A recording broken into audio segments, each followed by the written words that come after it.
এই যে ৬০-৯০ সুতি সিংহের চাদর নিয়ে চলে এসেছি। দেখুন ১৩০ টাকা দাম।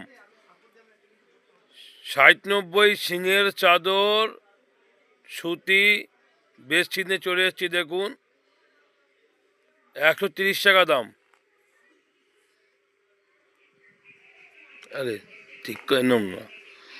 এই যে এই দেখুন,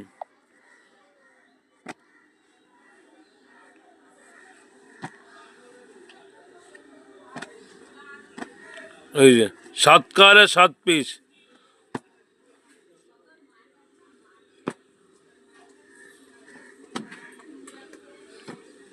১৩০ টাকা সুতির চাদর ৬০-৯০ শ্যামবেদিং হাউসে ১৩০ টাকা করে।